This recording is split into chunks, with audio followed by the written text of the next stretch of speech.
আসসালামু আলাইকুম। বিটিভি চট্টগ্রামের সংবাদে সবাইকে স্বাগত জানাচ্ছি কাজী মাহফুজুল হক। প্রথমে সংবাদ শিরোনাম।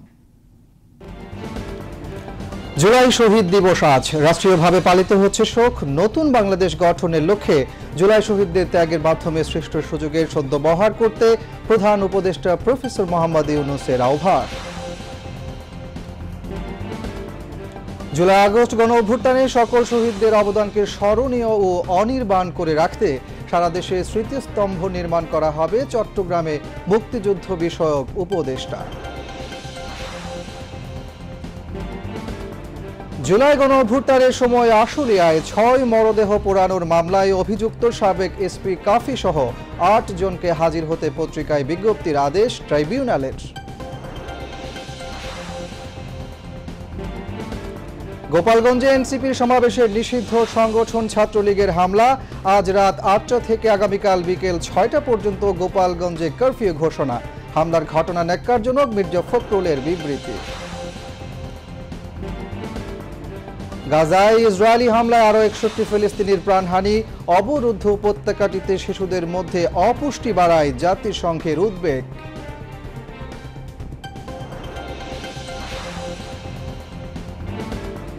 এবং কলম্বোতে সিরিজ নির্ধারণী তৃতীয় টি-20তে সন্ধ্যায় শ্রীলঙ্কার মুখোমুখি হবে বাংলাদেশ।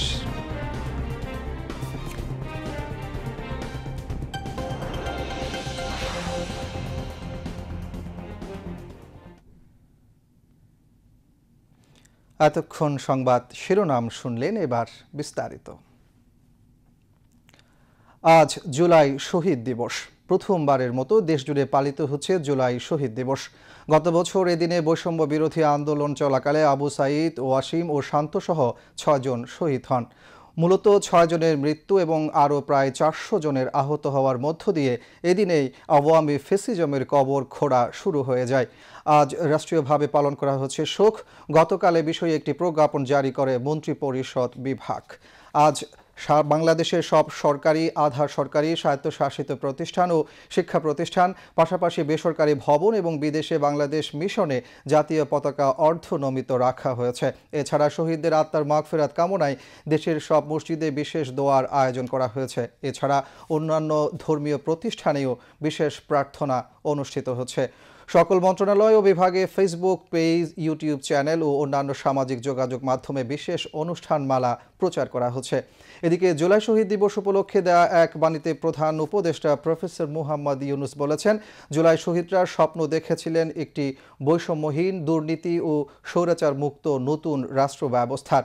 তাঁদের আত্মত্যাগের বিনিময়ে পাওয়া এই সুযোগকে কাজে লাগাতে ঐক্যবদ্ধভাবে কাজ করতে সকলের প্রতি আহ্বান জানান প্রধান উপদেষ্টা।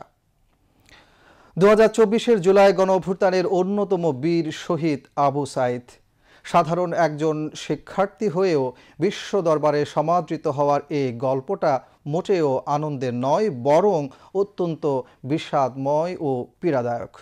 পতিত আওয়ামী লীগ সরকারের নির্যাতন, নিপীড়ন, হত্যা, গুম, খুন সহ এক দুঃসহ দুঃশাসনে এদেশের মানুষ যখন প্রতিবাদের ভাষা হারিয়ে ফেলেছিল, ঠিক তখনই বেগম রোকেয়া বিশ্ববিদ্যালয়ের ইংরেজি বিভাগের মেধাবী ছাত্র আবু সাঈদ নিজের জীবন উৎসর্গ করে এই প্রজন্মের এক ক্ষণজন্মা ও অকুত ভয় বীর হিসেবে জুলাই আন্দোলনের সঞ্চার করেন তীব্র গতি। রিপোর্ট শফিউল্লাহ সুমনের।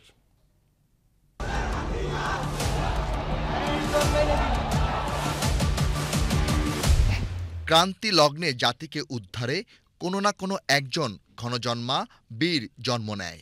আবু সাঈদ তেমনই একজন বীর। বৈষম্য বিরোধী ছাত্র জনতার গণ অভ্যুত্থানে যিনি স্ফুলিঙ্গ হিসেবে কাজ করেছিলেন, তার জীবন বিলিয়ে দেওয়া আন্দোলনের গতিকে বদলে দিয়েছিল তুমুলভাবে। সারা দেশের ছাত্র জনতা তার জীবন উৎসর্গকে তাদের আন্দোলনের পাথেয় করে নিয়েছিলেন। পীরগঞ্জের বাবনপুর গ্রামের প্রত্যন্ত পল্লীর এক দরিদ্র পরিবারে 2001 সালে জন্ম আবু সাঈদের। 9 ভাই বোনের অভাবের সংসারে কেবল আবু সাঈদেরই পড়াশোনা চালিয়ে যাওয়া সম্ভব হয়েছিল। তিনি ছিলেন বেগম রোকেয়া বিশ্ববিদ্যালয়ের ইংরেজি বিভাগের 12তম ব্যাচের ছাত্র। আমার সংসারের মধ্যে একটা পুরদ্বীপ ছিল। আমার বাড়ি ঘর যারা দেখছে তারা কবিতে এই কৃষকের ছেলে ভার্সিটিতে যেতে পারে, কিন্তু ছেলেটা মেধাবী ছিল, এমন ছেলেটার আমার আশা ছিল যে একটা চাকরি বাকরি করবি, হয়তো আমি দেখে হয়তো মরে যাব। সেই আশাটা আমার আর ফুটল না, ছেলে দুনিয়ার থেকে বিদায় হয়ে গেল। সকলে দোয়া করবেন ছেলে যেন জান্নাতবাসী হয়। আমার ছেলের সাথে আরও যারা শহীদ হয়েছে তাদের জন্যও দোয়া করবেন, সকলেই যেন জান্নাতবাসী হয়। 16 জুলাই সরকারি চাকুরিতে কোটা সংস্কার আন্দোলন চলাকালে পুলিশের গুলিতে বুক পেতে শহীদ হন আবু সাঈদ। সৃষ্টি করেন আত্মত্যাগ ও সাহসিকতার এক অনন্য নজির। আবু সাঈদ দেখিয়ে দিয়েছে কিভাবে স্ফুলিঙ্গের মতো আন্দোলন সারা বাংলাদেশে ছড়িয়ে যেতে পারে। এক আবু সাঈদের জন্য লক্ষ কোটি আবু সাঈদ বাংলাদেশে তৈরি হয়েছে এবং আন্দোলন সংগ্রাম করে ফ্যাসিবাদের সরকারকে এদেশ থেকে তাড়িয়ে দিয়েছে। আমরা আবু সাঈদ যেভাবে চেয়েছিল একটা বৈষম্যহীন রাষ্ট্র তৈরি করতে, তার স্বপ্ন যাতে সফল হয় আমরা সে প্রত্যাশা করছি। 2 হাত 2 দিকে টান করে বুক চিতিয়ে দেওয়া আবু সাঈদকে কাছ থেকে যেভাবে গুলি করে হত্যা করা হয়েছিল সেই দৃশ্য আজও নিস্তব্ধ ও নির্বাক করে দেয় সকলকে। আবু সাঈদের যে মৃত্যু, এটা ছিল অত্যন্ত নৃশংস। কারণ ছেলেটা মনে করেনি যে যেহেতু সে বুক পেতে দিয়েছিল, তার ভেতরে আমার ধারণা তার অবচেতন ভেতরে একটা আস্থা ছিল আমাকে পুলিশ গুলি করবে না, কারণ আমি তো নিরস্ত্র। কিন্তু তাকে পুলিশ গুলি করেছে। দেশের সর্বস্তরের মানুষ এটা নিতে পারেনি। আবু সাঈদের মৃত্যু এবং তারপরে এটার প্রতি মানুষের যে রিয়াকশন, এটা বাংলাদেশের সাধারণ মানুষের যে ন্যায্যতার প্রতি আকাঙ্ক্ষা, অন্যায়কে না বলা, যে কোনো বৈষম্যকে না বলারই একটা প্রতিফলন। বিশ্লেষকদের মতে আবু সাঈদেরা প্রতিদিন জন্মায় না, তারা ক্ষণজন্মা। কালে কালে জাতির মুক্তির জন্য আবু সাঈদরা একজন করেই জন্মায়, নিজের জীবনকে উৎসর্গ করে যে জাতিকে উদ্ধার করে। তার মহাকাব্যিক বীরত্বগাথা জাতি চিরদিন শ্রদ্ধাভরে মনে রাখবে। জুলাই গণ অভ্যুত্থানের ইতিহাস ছিল তারুণ্যের আত্মত্যাগেরই ইতিহাস। এটি নতুন স্বাধীনতার ইতিহাস, বাংলাদেশের মানুষকে নতুন করে স্বৈরাচার মুক্ত করার ইতিহাস। এই ইতিহাসের অগ্রবর্তী যোদ্ধা ও বীর আবু সাঈদের বৈষম্য বিরোধী চেতনা ও গভীর দেশপ্রেম সমাজের সকল স্তরের মানুষের মাঝে ছড়িয়ে পড়বে, এমনটি আশা সকলের। Shafiullah Suman, BTV news. 24শে জুলাই আগস্ট গণঅভ্যুত্থানে সকল শহীদদের অবদানকে স্মরণীয় ও অনির্বাণ করে রাখতে সারা দেশে স্মৃতিস্তম্ভ নির্মাণ করা হবে বলে জানিয়েছেন মুক্তিযুদ্ধ বিষয়ক উপদেষ্টা ফারুক আজম। তিনি আজ দুপুরে চট্টগ্রামের বহদ্দারহাটে জুলাই আন্দোলনে আত্ম উৎসর্গকারীদের স্মরণে স্ট্রিট মেমোরি স্ট্যাম্প নির্মাণের উদ্বোধন অনুষ্ঠানে কথা জানান। বিচার প্রসঙ্গে এ সময় উপদেষ্টা বলেন, তাড়াহুড়া করতে গিয়ে ক্যাঙ্গারু কোর্ট নয়, সময় নিয়ে স্বচ্ছতার সঙ্গে বিচার কার্যক্রমকে এগিয়ে নিচ্ছে সরকার। আমজাদ হোসেনের প্রতিবেদন।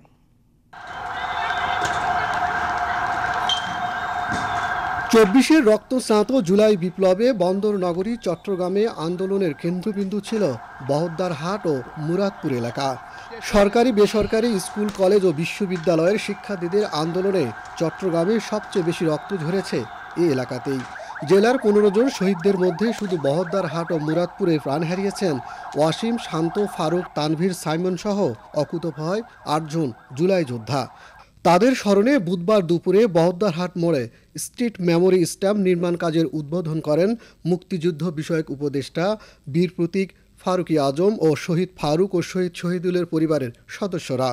পরে গণমাধ্যমকে মুক্তিযুদ্ধ বিষয়ক উপদেষ্টা বলেন, জুলাই গণ অভ্যুত্থানে সকল শহীদদের নামে সারা দেশে এরকম স্মৃতিস্তম্ভ নির্মাণ করা হবে। এই সমস্ত জায়গাগুলোতে 844টা জায়গায় এই শহীদ স্মৃতির ফলক স্থাপন করা হবে, যেই জায়গায় তারা নিহত হয়েছেন সেই জায়গার স্মরণে। এটার 2টা প্রেক্ষাপট, একটা হচ্ছে এটা শহীদদেরকে স্মরণে রাখা এবং তাদের ত্যাগকে স্মরণে রাখা, আরেকটা হচ্ছে এইগুলি দেখেই যেন আগামী দিনে যারা রাষ্ট্র শাসন করবে তারা যেন আর কেউ যেন স্বৈরাচারী না হয়ে উঠতে পারে, সেই প্রচেষ্টার এই অংশ হিসাবে এগুলি স্থাপন করা হচ্ছে। এই স্মৃতিফলকগুলি এগুলি যেন অনির্বাণ থাকে আমাদের সবার মধ্যে। অনুষ্ঠানে শহীদ পরিবারের সদস্যরা বিচার কার্যক্রম এখনও সম্পন্ন না হয় ক্ষোভ প্রকাশ করেন, দাবি জানান কর্মসংস্থানের। আমার হাত এভাবে আমার স্বামী আমার হাতে মাথা নিচে মাথার উপর আমার স্বামী দুনিয়া বিদায় নিয়ে গেছে। এখনো 1 বছর হয়ে গেছে, আমরা এখনো বিচার পাইনি।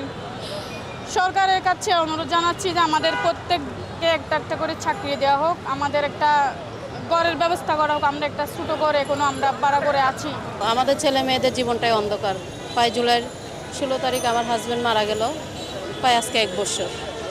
আমি 1 বছরের কোনো কিছুই দেখতেছি না। যা আমার হাজব্যান্ডের খুনিদেরকে ধরে সে বিচারের আওতায় আনুক, এখনো আমরা দেখি নাই। দ্রুত বিচার, এটা ক্যাঙ্গারু বিচার। আর বিচার নাহীনতা, দীর্ঘসূত্রী বিচার, সেটাও বিচার নাহীনতা। বিচার নির্দিষ্ট নিয়ম অনুযায়ী 2টা আদালত গঠন করা হয়েছে। আমরা চাই না যে কোনো শহীদ পরিবার যেন মানবতার জীবন না যাপন করে। তাদেরকে পুনর্বাসন এবং তাদের ভাতা ইত্যাদি দিয়ে তাদেরকে যাতে সরকার একটা সুস্থ জীবনধারায় পরিচালিত করতে পারে, তারা যেন পরিচালিত হয়, সেই উদ্যোগ মন্ত্রণালয়ের পক্ষ থেকে সরকার গ্রহণ করেছে।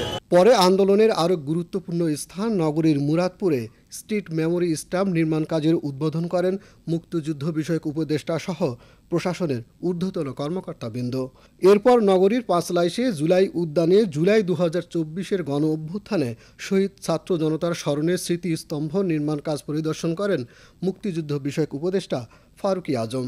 এ সময় শহীদ পরিবারের সদস্য সহ প্রশাসনের কর্মকর্তারা উপস্থিত ছিলেন।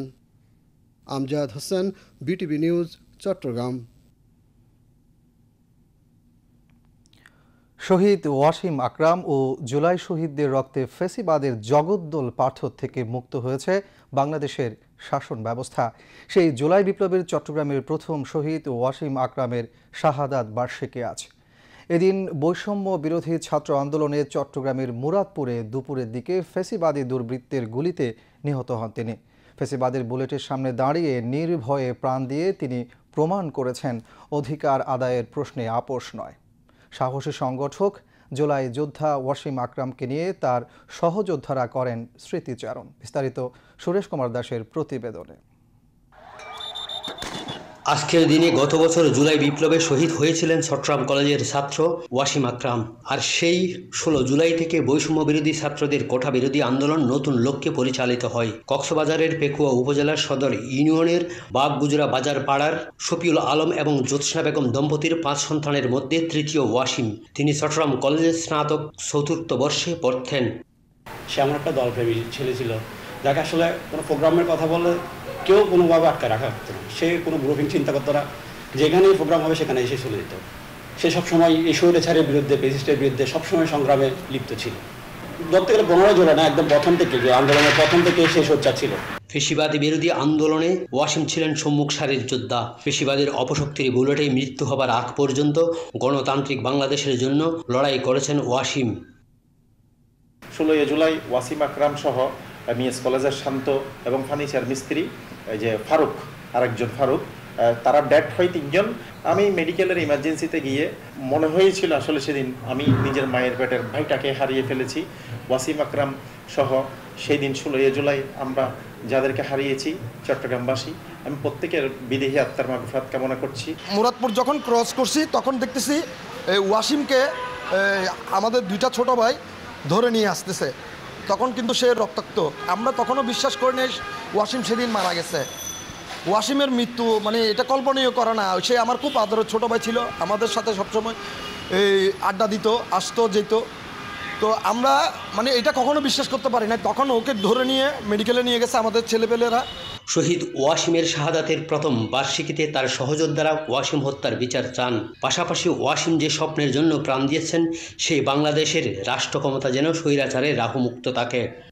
চট্টগ্রামের যে বীরত্বগাথা ইতিহাস, যেটাকে চট্টগ্রামের মানুষকে বীর বলা হয়, চট্টগ্রামবাসীকে বীর চট্টগ্রাম বলা হয়, তাদের পূর্বসূরিদের ধারাবাহিকতা রক্ষা করে ওয়াসিম আজকে সেই বীরত্বকেই প্রমাণ করে দিয়েছে। যুগ যুগ ধরে দল জাতি তাকে স্মরণ করবে তার এই আত্মত্যাগের জন্য। যে লক্ষ্যে বৈষম্য বিরোধী ছাত্র আন্দোলন থেকে বাংলাদেশের দীর্ঘ স্বৈরশাসনের পতন হয়েছে, রাষ্ট্রের সেই লক্ষ্য পূরণে শহীদ ওয়াসিমদের আত্মবলিদান যেন বৃথা না যায়, সেই প্রত্যাশা দেশের সর্বস্তরের মানুষের। সুরেশ কুমার দাস, বিটিভি, চট্টগ্রাম। জুলাই বৈষম্য বিরোধী ছাত্র আন্দোলনে সারা দেশের মতো চট্টগ্রামও ছিল উত্তাল। অধিকার আদায়ের এই আন্দোলনে পুরুষদের পাশাপাশি নারীদের অংশগ্রহণ ছিল চোখে পড়ার মতো। জুলাই আগস্ট ছাত্র জনতা গণ অভ্যুত্থানের সামনের সারিতে চট্টগ্রামে যেসব ছাত্রীরা ছিলেন তাদের মধ্যে অন্যতম নীলা আফরোজ। তিনি জীবন বাজি রেখেছিলেন সামনের কাতারে। নেতৃত্ব দিয়ে এই আন্দোলনকে বেগবান করতে তিনি রেখেছিলেন অগ্রণী ভূমিকা।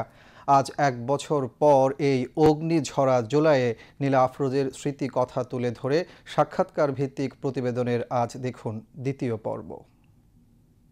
মোড়ের যে আন্দোলনটা হয়েছিল সেখানে আমরা নারী শিক্ষার্থীরা যারা ছিলাম তারা এত ক্ষিপ্ত ছিল যে যখন প্রিজন ভ্যানে আমাদের কিছু ভাইদেরকে তুলে নিয়েছিল আমাদের নারী শিক্ষার্থীরা, আমরা সবাই প্রিজন ভ্যান থেকে সেই যে যাকে বন্দি করা হয়েছে, যাকে গ্রেফতার করা হয়েছে তাকে ছিনিয়ে আনতে সক্ষম হয়েছিলাম। এবং ওই একটা স্টেপের কারণেই হচ্ছে যে আন্দোলনটা সারা দেশে এবং সারা চট্টগ্রামে খুব ভালোভাবে প্রভাব ফেলে। আমাদের বীর চট্টলার প্রীতিলতারা যদি পারে তাহলে আমরা কেন পারবো না, সেই একটা স্পিরিট থেকেই আমাদের চট্টগ্রামের আন্দোলনটা আসলে জোরদার হয়েছিল। আমাদের ফোন নাম্বারগুলো ট্র্যাকিং হচ্ছিল, তারপর আমাদের যে অবস্থান সেই অবস্থানও আমাদের জন্য বিপজ্জনক ছিল। আমরা প্রায় যারা ছিলাম চট্টগ্রামের সমন্বয়ে আমরা প্রত্যেকেই প্রায় গৃহহীন ছিলাম। ওই সময়টাতে আমরা যোগাযোগ করতাম একটা টেলিগ্রাম গ্রুপের মাধ্যমে। সেই টেলিগ্রাম গ্রুপে আমরা গুগল মিটে লিংক দিয়ে সেখানে হচ্ছে যে আমরা যারা চট্টগ্রামকে ভালোভাবে চিনি জানি এবং কোথায় আসলে জনসমাগম বেশি, কোথায় মানুষ বেশি আসতে পারবে বা কোন জায়গাটা সুইটেবল হবে, এই ব্যাপারগুলো হচ্ছে যে আমরা নির্ধারণ করতাম এবং সেই অনুযায়ী প্লেস, তারপরে হচ্ছে যে মাইকিং এর দায়িত্ব বা বিভিন্ন ধরনের শৃঙ্খলার ব্যাপারগুলো, নেতৃত্বের ব্যাপারগুলো সবগুলো আমরা ওইভাবেই পূর্ব নির্ধারিত করে রাখতাম। মানে মিটিং এর মাধ্যমে রাতে আমরা মিটিং করতাম, দিনে আন্দোলন করতাম। যেহেতু আমরা চট্টগ্রামে স্টেক হোল্ডার ছিলাম সেহেতু সবাই যদি আমরা ঢাকা চলে যাই বা মার্চ টু ঢাকাতে চলে যাই তখন হচ্ছে চট্টগ্রামকে সামলাবে, সেই জায়গা থেকে হচ্ছে আমরা সিলেক্ট করি কারা কারা ঢাকা যাবে, কারা কারা চট্টগ্রামেই লিড দিবে। 4 আগস্ট কিন্তু চট্টগ্রামে সেনাবাহিনী আমাদের পক্ষে চলে আসে এবং আমরা যখন ওয়াসা মোড়ে অবস্থান করি তখন সেনাবাহিনীর ওখানে যারা ছিল দায়িত্বরত তারা আমাদেরকে বলেছিল যে তোমরা এখানে থাকো, তোমাদের যতক্ষণ আন্দোলন করতে হয় তোমরা করো, আমরা তোমাদের সাথে আছি। কেউ যদি তোমাদেরকে কিছু করতে আসে তাহলে আমাদেরকে ক্রস করেই তারপর তোমাদেরকে ক্ষতি করতে হবে।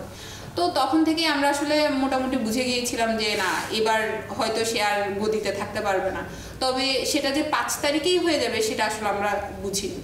3টায় লালদিঘিতে আমাদের কর্মসূচি থাকে, আমরা প্রত্যেকে হচ্ছে প্রস্তুতি নিতে থাকি যে আমরা আন্দোলনে যাব, আমরা আরেকটা কর্মসূচি হয়তো বাস্তবায়ন হবে। কিন্তু ওই মোমেন্টটাতে হচ্ছে যে আমরা সংবাদ মাধ্যমে দেখতে পাই যে আসলে হাসিনা পলায়ন করেছে এবং সে যখন পলায়ন করছিল তখন কিন্তু আমাদের নেটটা বন্ধ করে দেওয়া হয়েছিল। তো আমরা আসলে খুবই দ্বিধাদ্বন্দ্বের মধ্যে ছিলাম যে আসলে কি পতন হয়েছে সেজন্য নেট বন্ধ করা হয়েছে যাতে সে যে পালিয়ে যাচ্ছে সেই ব্যাপারটা কারো কাছে খোলাসা হতে না পারে, এরকম কোনো কিছু, নাকি আসলে আবার আরেকটা কারফিউ বা আবার আরেকটা ইন্টারনেট ব্ল্যাকআউটের মধ্যে দিয়ে আমরা যাচ্ছিলাম। তবে সব কিছু মিলিয়ে আমাদের যে ভাইগুলোকে আমরা হারালাম, আমাদের যে ভাইয়েরা বা যে বোনেরা জীবন দিল, তাদের অঙ্গহানি হলো, তাদের জন্য দুঃখও লাগছিল, তাদের পরিবারের জন্য দুঃখও লাগছিল। আবার একই সাথে আমরা যে আন্দোলনটা সফল করতে পেরেছি, শেখ হাসিনা যে পলায়ন করেছে সেই আনন্দটাও আমাদের মধ্যে ছিল। তখন আমরা আসলে সুখ এবং দুঃখের যেই সীমারেখাটা সেই সীমারেখার মধ্যে আমরা অবস্থান করছিলাম এবং আমরা সৃষ্টিকর্তার কাছে শুকরিয়া আদায় করি যে আমাদের আন্দোলনটা সফল হয়েছে।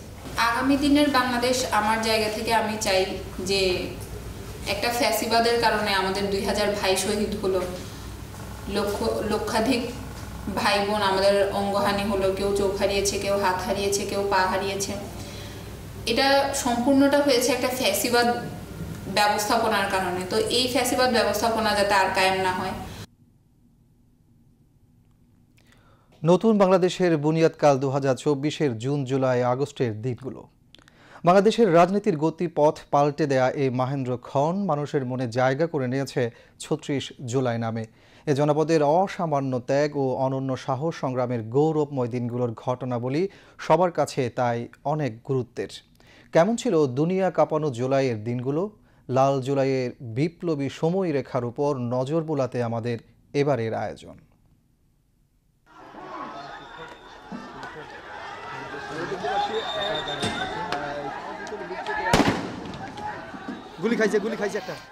অন্যায়ের বিরুদ্ধে বুক চিতিয়ে দাঁড়িয়ে যাওয়া অনন্য সাধারণ এক তারুণ্যের দেখা পায় জাতি।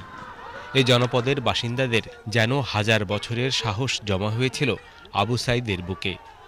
নিরস্ত্র সে তরুণের বুকে ছোবল মারে আওয়ামী বুলেট।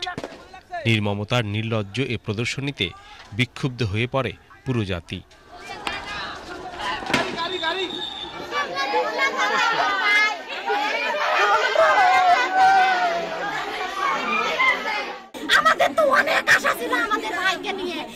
একটা গুলি করলো ওদের তৃপ্তি মেটে নেই, আবার একটা গুলি করলো তাও তৃপ্তি মেটে নেই, আবার গুলি করলো তাও চারটে গুলি করি তার দেহটা সরকার করে দিল। তাহলে তাকে কি মানি নেওয়া যায়? 18 কোটি মানুষ, তো 1 কোটি মানুষ অন্তত মুক্তি পাইছে, সেই দিক দিয়ে ভালো লাগে, কিন্তু আমার সন্তান আমার কাছে নেই, এই দিক দিয়ে দুঃখটা। 2024-এর এদিন আবু সাইদ ছাড়াও আরও 6 জনের প্রাণ কেড়ে নেয় ফ্যাসিবাদের নিপীড়ন যন্ত্র। ঢাকায় 2 জন ও চট্টগ্রামে 3 জন নিহত হন। সারা দেশেই আন্দোলনকারী শিক্ষার্থীদের উপর হামলে পড়ে আওয়ামী হায়নারা।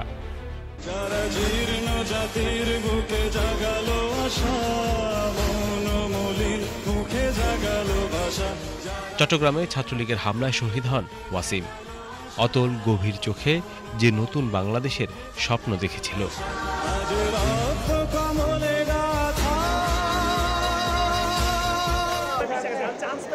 এদিন সকাল থেকেই সারা দেশের শিক্ষা প্রতিষ্ঠান থেকে বেরিয়ে এসে শিক্ষার্থীরা সড়ক অবরোধ শুরু করে।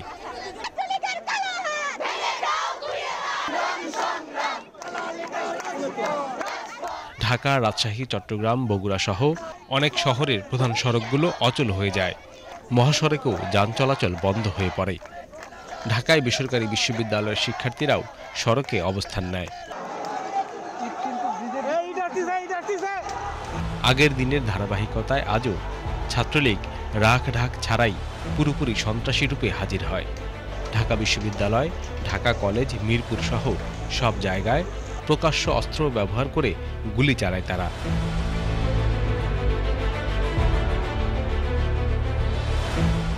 গুলি করতেই পিছিয়ে থাকেনি পুলিশও। ঢাকার জগন্নাথ বিশ্ববিদ্যালয় ও রংপুরে পুলিশের ভূমিকা ছিল ন্যাক্কারজনক। পুরো দেশ এদিন আওয়ামী জাহিলিয়াতের থাবায় ক্ষতবিক্ষত হতে থাকে। আন্দোলনকারীদের রক্ত ঝরে রাজপথে, রক্ত ঝরে সারা দেশের মানুষের মনেও।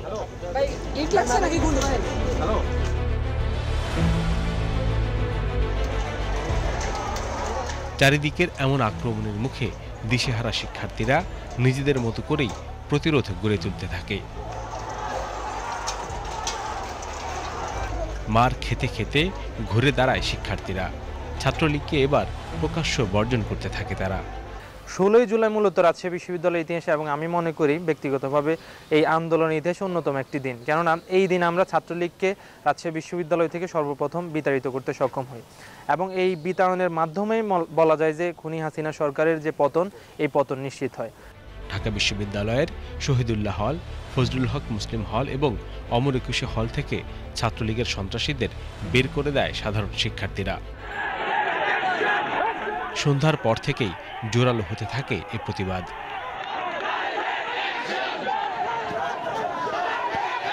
15ই জুলাই যখন আমাদের নারী শিক্ষার্থীদের উপরে টার্গেট করে হামলা করা হলো, এবং এর পরবর্তীতে 16ই জুলাই সারা দেশে নামলো, আবু সাইদ, ওয়াসিম সহ 6 জন শহীদ হলো।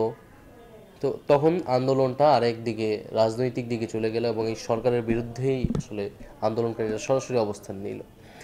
সে প্রেক্ষিতে কোটা সংস্কার থেকে 9 দফা, এবং এই 9 দফা থেকে পরবর্তীতে 1 দফার আন্দোলনে এটি পরিণত হলো। কারণ জনগণ, ছাত্ররা বুঝতে পেরেছিল যে এই সরকার আর কোনোভাবেই আসলে ক্ষমতায় থাকতে পারে না। আওয়ামী লীগের এমন নৃশংসতায় অবাক হয়ে ছাত্রলীগের নেতাকর্মীরা দল ছাড়তে শুরু করেন। এদিন ঢাকা বিশ্ববিদ্যালয়ের ছাত্রলীগের বিভিন্ন পদ থেকে শতাধিক নেতাকর্মী পদত্যাগের ঘোষণা দেন।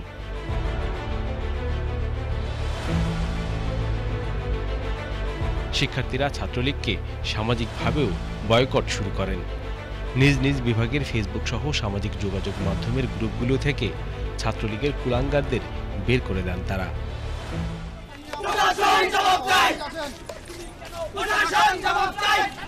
এদিনের আবু সাঈদের শাহাদাত পুরো জাতিকে আলোড়িত করেছিল। আন্দোলনকে এক বিপ্লবের দিকে এগিয়ে নিয়েছিল সাহস ও ত্যাগের সে দুরন্ত প্রকাশ। একদিকে আবু সাঈদ প্রতিবাদী মানুষ, আর একদিকে সরকারের দানবীয় চরিত্র। এই দুটোর ভিতর দিয়ে যখন আবু সাঈদকে প্রকাশ্যে মেরে ফেলা হয়েছে, আবু সাঈদকে মেরে ফেলার সঙ্গে সঙ্গে সারা দেশ তথা সারা পৃথিবীর এই বিশেষ করে বাঙালি যারা আছে তারা কিন্তু ঐক্যবদ্ধ হয়েছে এবং তারা বুঝে গেছে জীবন কি, বেঁচে থাকার বদলে সাহসিকতার সঙ্গে জীবন দিলে জীবন যে কত উজ্জ্বল হয়, জীবন যে কত সুন্দর হয় এবং এই জীবন যে কত গুরুত্বপূর্ণ হয়ে ওঠে, তখন কিন্তু মানুষ সব ভয় ভীতি ভুলে গিয়ে এক একজন আবু সাঈদ হয়ে উঠেছে। আমরা কিন্তু সারা দেশে তখন অসংখ্য মানুষকে দেখছি হাত বাড়িয়ে দিচ্ছে, আমরা শিশুকে দেখছি হাত বাড়িয়ে দিচ্ছে, অনেকে ছবি তুলছে, ছবি তুলে ফেসবুকে পোস্ট করছে, হাত বাড়িয়ে দিচ্ছে, মানে সবাই জানান দিচ্ছে যে আমরা সবাই আবু সাঈদ।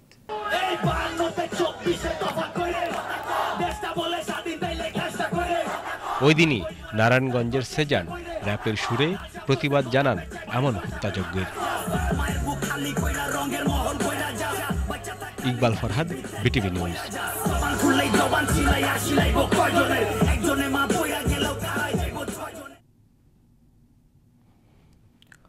গত বছরের 5 আগস্ট ঢাকার আশুলিয়ায় 6 জনকে হত্যার পর মরদেহ পোড়ানোর মামলায় পলাতক সাবেক এমপি সাইফুল সহ 8 জনকে হাজির হতে পত্রিকায় বিজ্ঞপ্তি দেওয়ার নির্দেশ দিয়েছে আন্তর্জাতিক অপরাধ ট্রাইব্যুনাল 2। আজ আন্তর্জাতিক অপরাধ ট্রাইব্যুনাল 2 এর চেয়ারম্যান বিচারপতি নজরুল ইসলাম চৌধুরীর নেতৃত্বাধীন আদালত এ আদেশ দেন।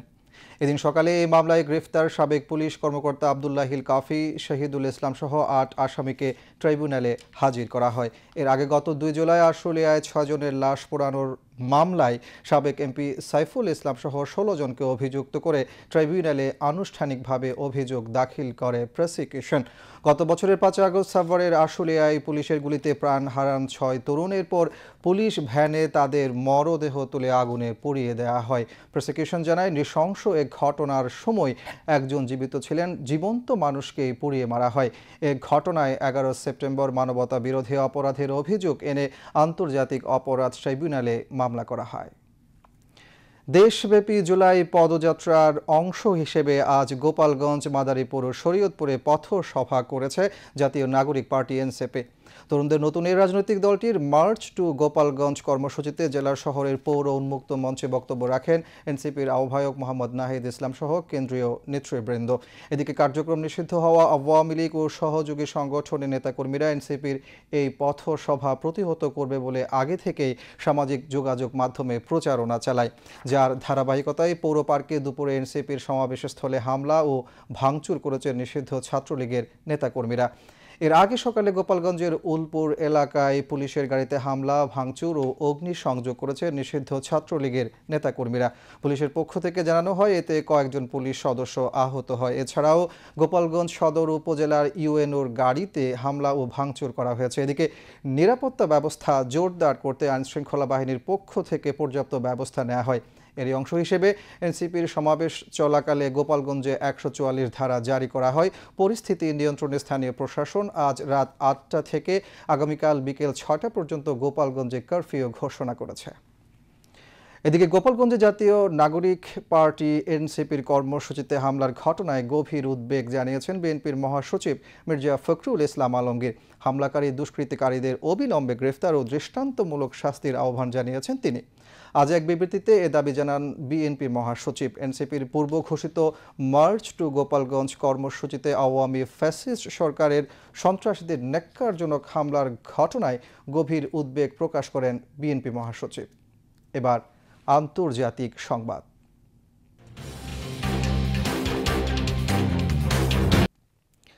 গাজায় ইসরায়েলি আগ্রাসনে নতুন করে আরও 61 জন ফিলিস্তিনি নিহত হয়েছেন। এ নিয়ে ইসরায়েলি অব্যাহত হামলায় প্রাণহানির সংখ্যা বেড়ে দাঁড়িয়েছে 58,479 ও আহতের সংখ্যা 1,39,355। এদিকে মঙ্গলবার গাজায় কর্মরত জাতিসংঘের ফিলিস্তিনি শরণার্থী সংস্থা UNRW সতর্ক করে জানিয়েছে, উপত্যকাটিতে শিশুদের মধ্যে অপুষ্টির হার দ্রুত বাড়ছে, বিশেষ করে গত 4 মাস আগে ইসরায়েলি অবরোধ আরও কঠোর হওয়ার পর থেকে। UNRW এর প্রধান জেনারেল ফিলিপ লাজারেনি জানান, 2024 সাল থেকে যেসব শিশুর স্বাস্থ্য পরীক্ষা করা হয়েছে তাদের মধ্যে প্রতি 10 জনে 1 জন অপুষ্টিতে ভুগছে। এক বিবৃতিতে সংস্থাটি জানায়, গাজায় চলমান অপুষ্টি সংকটকে মানবসৃষ্ট ও পরিকল্পিত বলে অভিহিত করেছে। এই সতর্কবার্তাটি এসেছে এমন সময়ে যখন ইউরোপীয় ইউনিয়নের পররাষ্ট্রমন্ত্রীরা ব্রাসেলসে বৈঠক করছিলেন। তারা গাজায় মানবিক পরিস্থিতির উন্নতি না হলে ইসরায়েলের বিরুদ্ধে সম্ভাব্য পদক্ষেপ নিয়ে আলোচনা করছেন। যুক্তরাষ্ট্র যদি পারমাণবিক সমৃদ্ধকরণ কার্যক্রম বন্ধের শর্ত দেয়, তাহলে তেহরান তাদের সঙ্গে নতুন করে আর কোনো পারমাণবিক আলোচনায় বসবে না বলে জানিয়ে দিয়েছে ইরান। ইরান ও যুক্তরাষ্ট্র পরমাণু কর্মসূচি নিয়ে কয়েক দফা আলোচনা করলেও চুক্তিতে পৌঁছানো যায়নি। তেহরান সাফ জানিয়ে দিয়েছে, শান্তিপূর্ণ কাজে পারমাণবিক শক্তি ব্যবহারের অধিকার থেকে তারা কোনোভাবেই সরে আসবে না। ইরানের সর্বোচ্চ নেতা আয়াতুল্লাহ আলী খামেনির উপদেষ্টা আলী বেলায়েতি রাষ্ট্রায়ত্ত সংবাদ মাধ্যম ইরনাকে বলেন, সমৃদ্ধকরণ কার্যক্রম বন্ধের শর্তে কোনো আলোচনা নয়। গত 13 জুন ইসরায়েল আকস্মিক হামলা শুরু করলে আলোচনার গতি থেমে যায় এবং 12 দিনের একটি তুমুল যুদ্ধ শুরু হয়। ওই সময় যুক্তরাষ্ট্র ও ইরানের পারমাণবিক স্থাপনায় হামলা চালায়। পরে ইসরায়েল ও ইরানের মধ্যে একটি যুদ্ধবিরতি চুক্তি স্বাক্ষরিত হয়। সুদানের আধা সামরিক বাহিনী র্যাপিড সাপোর্ট ফোর্সেস RSF এর বিরুদ্ধে শিশু ও গর্ভবতী নারী সহ অন্তত 300 জনকে হত্যার অভিযোগ এনেছে দেশটির মানবাধিকার আইনজীবীদের একটি দল। উত্তর কর্দফান রাজ্যের বিভিন্ন গ্রামে হামলা চালিয়ে ও আগুন ধরিয়ে তাদের হত্যা করা হয়। সুদানের পশ্চিমাঞ্চলে দেশটির সেনাবাহিনী ও RSF এর মধ্যে ভয়াবহ সংঘর্ষ চলছে। এর মধ্যে গত সোমবার রাতে ইমার্জেন্সি লয়ার্স নামের সংগঠনটি এক বিবৃতিতে এ অভিযোগ করে। 2023 সাল থেকে দুই পক্ষের মধ্যে গৃহযুদ্ধ চলছে। দেশের কেন্দ্র ও পূর্বাঞ্চলের নিয়ন্ত্রণ ধরে রেখেছে দেশটির সেনাবাহিনী, আর RSF পশ্চিমাঞ্চলের বিশেষ করে উত্তর কর্দফান ও দারফুর অঞ্চলে নিজেদের প্রভাব জোরদার করতে চাইছে। ইমার্জেন্সি লয়ার্স জানিয়েছে, গত শনিবার বারা শহরের আশপাশের বেশ কয়েকটি গ্রামে হামলা চালিয়েছে RSF। শাক আল নোম নামের একটি গ্রামে তাদের হামলায় 200 এর বেশি মানুষ নিহত হয়েছেন। কেউ কেউ নিজের ঘরে পুড়ে মারা গেছেন, আবার কেউ গুলিতে নিহত হয়েছেন। এছাড়া আশপাশের গ্রামগুলিতে আরও 38 জন বেসামরিক নাগরিক নিহত হয়েছেন। পরদিন রোববার হিলাত হামিদ গ্রামে আরেকটি হত্যাযজ্ঞ চালিয়েছে RSF। সেখানে কমপক্ষে 46 জনকে হত্যা করা হয়। নিহত ব্যক্তিদের মধ্যে গর্ভবতী নারী ও শিশুরাও ছিল বলে জানিয়েছে আইনজীবীদের ওই দল। আবারও দেশের খবর। জাতীয় জুলাই শহীদ দিবস উপলক্ষে চট্টগ্রাম প্রেস ক্লাবের উদ্যোগে কোরআন খানি ও দোয়া মাহফিলের আয়োজন করা হয়। এতে জুলাই শহীদদের বিদেহী আত্মার মাগফিরাত কামনায় দোয়া ও মোনাজাত করা হয়। চট্টগ্রামের সিনিয়র সাংবাদিক মঈনুদ্দিন কাদেরী শওকতের সভাপতিত্বে কর্মসূচিতে চট্টগ্রাম প্রেস ক্লাবের সদস্য ও সাংবাদিক নেতৃবৃন্দ উপস্থিত ছিলেন। এদিকে জুলাই শহীদ দিবস উপলক্ষে শহীদদের বিদেহী আত্মার মাগফিরাত কামনায় বাদ আসর বাংলাদেশ টেলিভিশন চট্টগ্রাম কেন্দ্রের মসজিদে দোয়া ও মিলাদ মাহফিলের আয়োজন করা হয়। এতে অংশ নেন বাংলাদেশ টেলিভিশন চট্টগ্রাম কেন্দ্রের কর্মকর্তা কর্মচারীরা।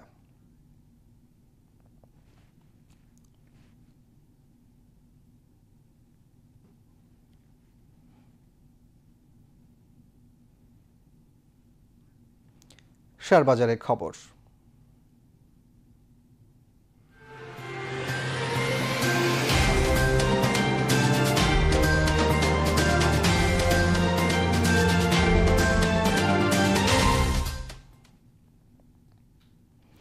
দুদিন বন্ধার পর চট্টগ্রাম স্টক এক্সচেঞ্জে চাঙ্গা ভাব ফিরে এসেছে। আজ শেয়ার লেনদেন ও মূল্যসূচক দুটোই বেড়েছে। দিন শেষে সার্বিক সূচক দাঁড়িয়েছে 14,197.39, যা গতকালের চেয়ে শতকরা 0.75 ভাগ বেশি। এছাড়া CSE 30 এর মূল্যসূচক দাঁড়ায় 12,197.21, যা গতকালের চেয়ে শতকরা 1.00 ভাগ বেশি।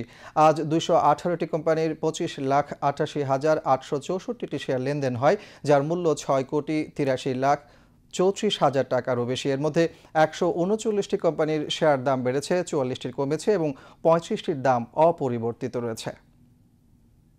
এবার খেলার খবর।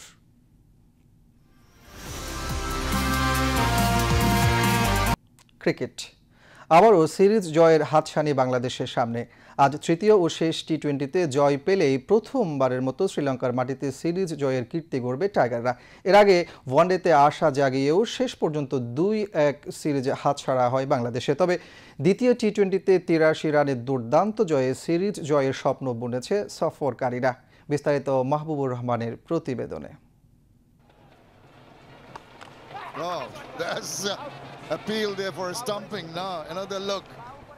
প্রথমবারের মতো শ্রীলঙ্কার বিপক্ষে টি-20 সিরিজ জয়ের লক্ষ্য নিয়ে বুধবার সিরিজের তৃতীয় শেষ ম্যাচে লঙ্কানদের মুখোমুখি হবে বাংলাদেশ। কলম্বোর আর প্রেমাদাসা স্টেডিয়ামে ম্যাচটি শুরু হবে বাংলাদেশ সময় সন্ধ্যা 7:30টায়।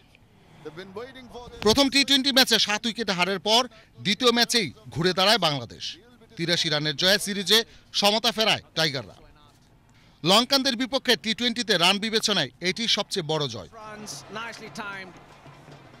তৃতীয় শেষ ম্যাচ জিতলেই শ্রীলঙ্কার বিপক্ষে প্রথমবারের মতো সিরিজ জয়ের স্বাদ নেবে বাংলাদেশ। সিরিজ জয়ের ব্যাপারে আত্মবিশ্বাসী টাইগাররা। শ্রীলঙ্কার বিপক্ষে কখনো টি-20 সিরিজ জিততে পারেনি বাংলাদেশ। এর আগে 5টি দ্বিপাক্ষিক সিরিজ খেলেছে দুদল। 2017 সালে শ্রীলঙ্কা 2 ম্যাচের সিরিজ ড্র, সেটাই এখন পর্যন্ত টাইগারদের সেরা সাফল্য। সব মিলিয়ে 19 ম্যাচে মুখোমুখি হয়েছে দুদল, যেখানে টাইগারদের জয় 7টিতে আর হার 12টিতে। বুধবারের ম্যাচ দিয়ে শ্রীলঙ্কার বিপক্ষে দীর্ঘ সফরের সমাপ্তি টানবে বাংলাদেশ। সফরের শুরুতে 2 ম্যাচের টেস্ট সিরিজ 1-0 ব্যবধানে এবং 3 ম্যাচের ওয়ানডে সিরিজ 2-1 ব্যবধানে হেরেছে টাইগাররা। সফরের শেষ ম্যাচ জিতে টি-20 সিরিজ জয়ের সুযোগ থাকছে বাংলাদেশের সামনে, কিন্তু ব্যাটিং নিয়ে চিন্তার ভাঁজ রয়েছে টাইগার শিবিরে। প্রথম টি-20তে ব্যাট হাতে জ্বলে উঠতে পারেননি বাংলাদেশের ব্যাটাররা। তবে দ্বিতীয় ম্যাচে বাংলাদেশের ব্যাটিং লাইনআপকে নেতৃত্ব দেন অধিনায়ক লিটন কুমার দাস। 50 বলে 76 রানের দারুণ এক ইনিংস খেলেন তিনি। 78 রানে চতুর্থ উইকেট পতনের পর শামীম হোসেনকে নিয়ে 39 বলে 77 রানের জুটি করেন লিটন। 26 বলে 48 রানের ইনিংস খেলেন শামীম।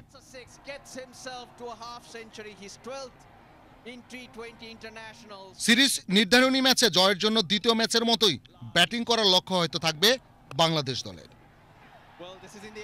এদিকে জয়ী একাদশ নিয়েই সিরিজ নির্ধারণী ম্যাচে খেলতে নামার সম্ভাবনা রয়েছে টাইগারদের। Mahbubur Rahman Khokon, BTV news. এবার আবহাওয়ার খবর।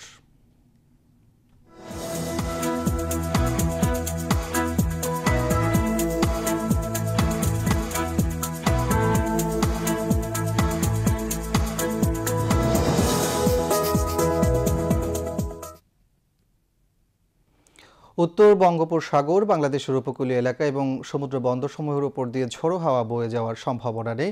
চট্টগ্রাম, কক্সবাজার, মোংলা ও পায়রা সমুদ্র বন্দরসমূহকে সতর্ক সংকেত নামিয়ে ফেলতে বলা হয়েছে। এদিকে পতেঙ্গা আবহাওয়া অফিস জানিয়েছে, আগামীকাল সন্ধ্যা 6টা পর্যন্ত চট্টগ্রাম এবং পার্শ্ববর্তী এলাকায় আকাশ আংশিক মেঘলা অথবা সাময়িকভাবে মেঘাচ্ছন্ন থাকতে পারে। সেই সাথে অস্থায়ীভাবে কিছু কিছু জায়গায় দমকা বা ঝোড়ো হাওয়া সহ হালকা থেকে মাঝারি ধরনের বৃষ্টি অথবা বজ্রসহ বৃষ্টিপাতের সম্ভাবনা রয়েছে। দিন ও রাতের তাপমাত্রা সামান্য বৃদ্ধি পেতে পারে। পরবর্তী 24 ঘন্টায় আবহাওয়ার সামান্য পরিবর্তনের সম্ভাবনা রয়েছে। নগরীতে আজ সর্বোচ্চ তাপমাত্রা ছিল 33.2 ডিগ্রি সেলসিয়াস, যা স্বাভাবিকের চেয়ে 2.3 ডিগ্রি বেশি, এবং সর্বনিম্ন তাপমাত্রা ছিল 27.1 ডিগ্রি সেলসিয়াস, যা স্বাভাবিকের চেয়ে 2 ডিগ্রি বেশি।